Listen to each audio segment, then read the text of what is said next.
Olá, seja muito bem-vindo ao Português em Foco. Meu nome é Eliane Vieira e no vídeo de hoje eu vou dar algumas informações importantes para você que vai fazer o concurso do INSS agora 2015-2016. Não sei se você sabe, mas o edital foi publicado agora no dia 23 de dezembro, um excelente presente de Natal para você que vai prestar concurso público. E o INSS, você sabe que é um concurso que chama muita gente, apesar do número de vagas ser um pouco pequeno para algumas cidades, vale muito a pena você fazer esse concurso, porque o INSS geralmente chama além do número de vagas. Então, vou mostrar para você, passar aqui algumas informações importantes, priorizando a língua portuguesa, que é o foco do nosso vídeo de hoje. Então vamos lá, as informações mais importantes em relação ao edital. A primeira coisa serão 950 vagas. Isso está dividido para técnico e analista. Para nível técnico, que você precisa basicamente ter o ensino médio, serão 800 vagas. E para analista, nível superior, serão 150 vagas. Então vale muito a pena você investir o seu tempo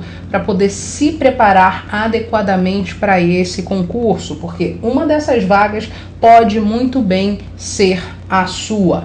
Além do número de vagas, que realmente é muito importante, apesar de você precisar apenas de uma, eu também quero falar sobre a remuneração.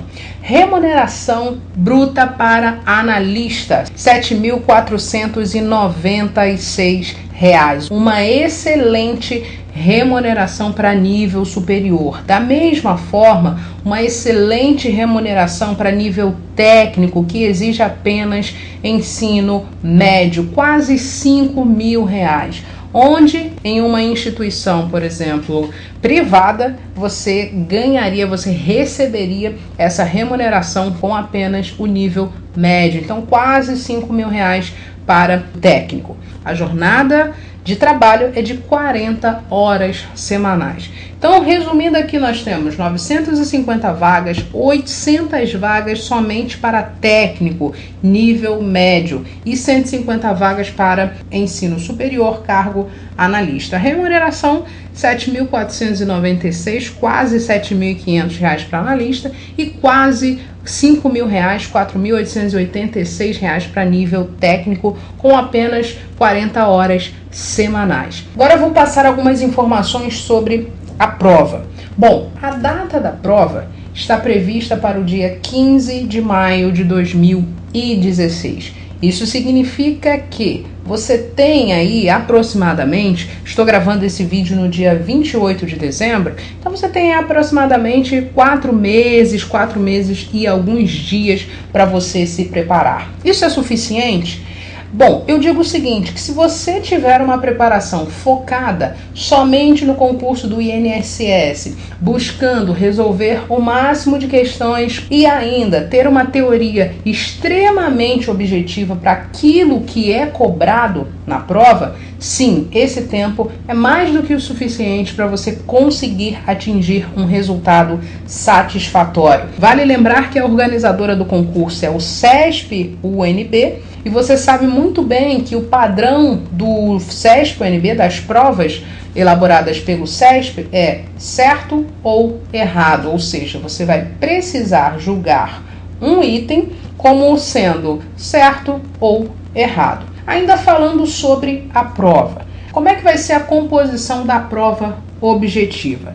Vão existir 50 questões de conhecimentos básicos.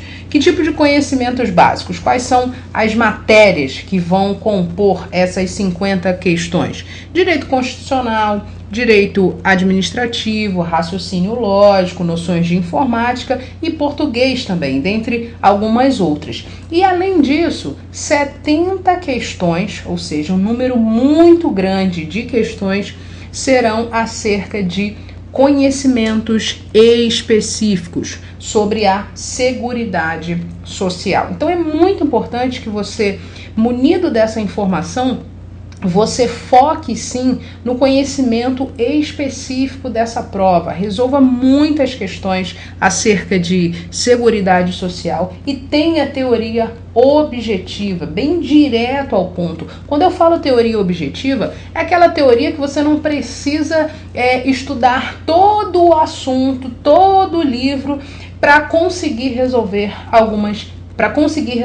as questões, sabendo determinados pontos da matéria, que daqui a pouco eu vou falar isso melhor sobre a língua portuguesa, com foco em língua portuguesa, você consegue sim resolver de forma bem rápida e bem simples as questões elaboradas pelo CESP. Então, tenha conhecimento disso. Você vai ter que focar bastante o seu estudo em conhecimentos específicos, que nós sabemos aí que vai ter um número muito grande de questões, e depois separar essa outra parte da sua preparação para as questões de conhecimentos básicos, que serão 50 questões. E sobre a prova de língua portuguesa, quero te mostrar aqui nesse vídeo quais são os conteúdos lá do edital. E eu vou dizer para você quais são os que você precisa realmente focar para conseguir um bom resultado no CESP-UNB.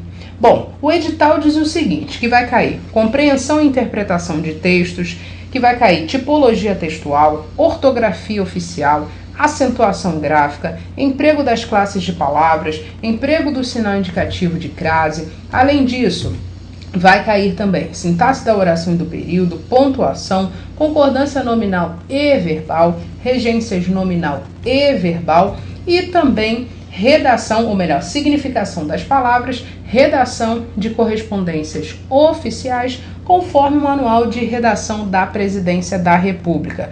Isso significa que se você pegar o conteúdo de língua portuguesa publicado lá no edital, você vai precisar estudar praticamente a gramática inteira.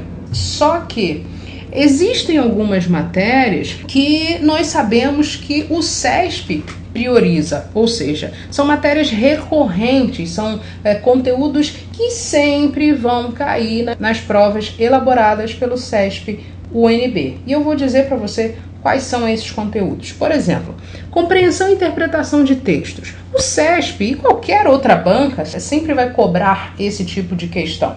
Só que, além de você pensar na interpretação de um texto e também na compreensão dele, é fundamental que você preste bastante atenção ao comando das questões que o CESP elabora. O CESP tem alguns comandos bem elaborados, com jogo de palavras, que muitas vezes você acha que aquele item ali está certo, e quando a gente vai analisar passo a passo, a gente percebe que não está. Então, além da interpretação do texto que você faz, você lê o texto e interpreta, é fundamental que você fique atento ao comando de cada uma das questões elaboradas pelo CESP-UNB. Tome bastante cuidado, porque tem muita pegadinha que muitos candidatos acabam caindo porque não conseguem entender o que realmente o CESP quer. Depois disso, nós temos ali a tipologia textual. Geralmente o CESP cobra textos dissertativos, então eu sugiro que você saiba a estrutura, quais são as principais características de um texto dissertativo. Isso é muito importante para você conseguir resolver essas questões de compreensão e interpretação de textos e tipologia textual. Ortografia oficial e acentuação gráfica, você precisa sim conhecer algumas regras, as principais, principalmente regras de paroxítonas terminadas em ditongo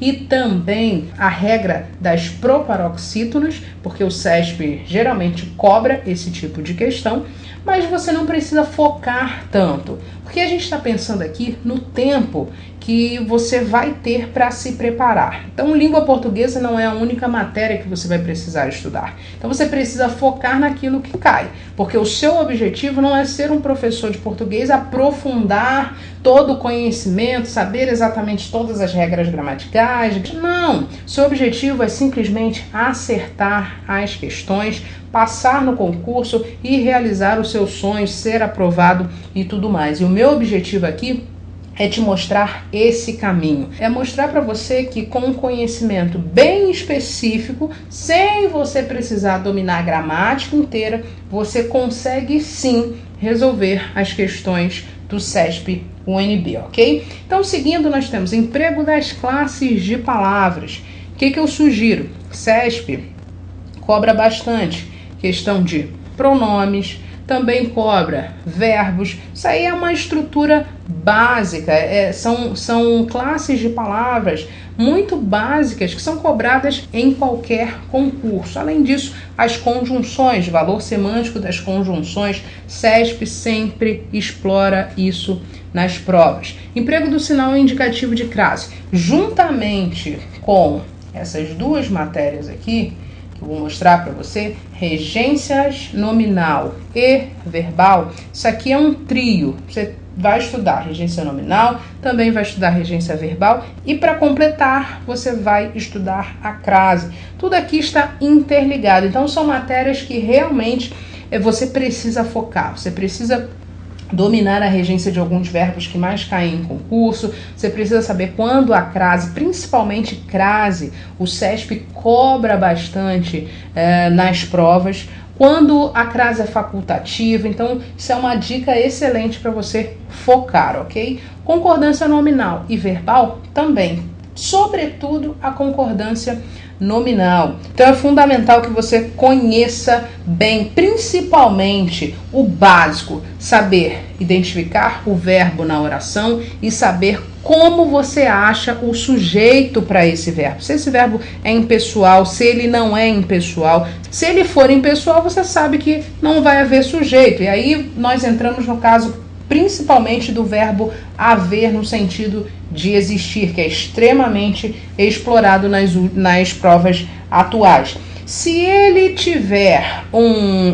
for pessoal, ele vai se referir a uma pessoa. Isso significa que ele vai ter um sujeito. E aí entra a concordância verbal. Isso é muito importante. Pontuação, com certeza você precisa dominar a pontuação, sobretudo o emprego da vírgula. Isso aí, com certeza, você vai precisar dominar para conseguir resolver algumas questões que o CESP propõe. Sintaxe da oração e do período, sim, é extremamente importante, porque aí nós temos basicamente o grosso da língua portuguesa. Nós temos aí período composto, que entram as orações.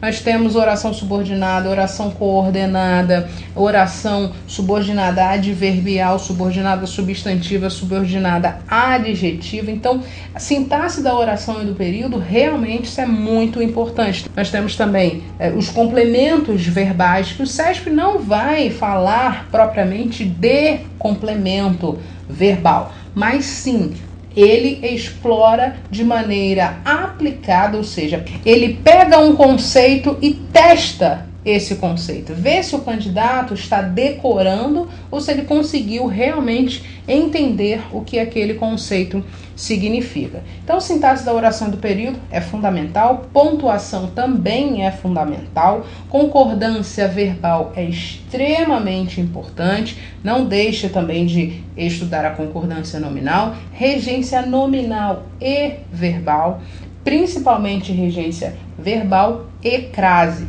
Além disso, nós temos algo que o CESP também tem cobrado nessas últimas provas, que é a redação de correspondências oficiais. Eu sugiro que você estude o Manual de Redação da Presidência da República, faça uma leitura, crie alguns mapas mentais também para você conseguir memorizar, na verdade, as informações essenciais e comece a fazer questões anteriores, porque as questões do CESP em relação a esse assunto são muito repetitivas.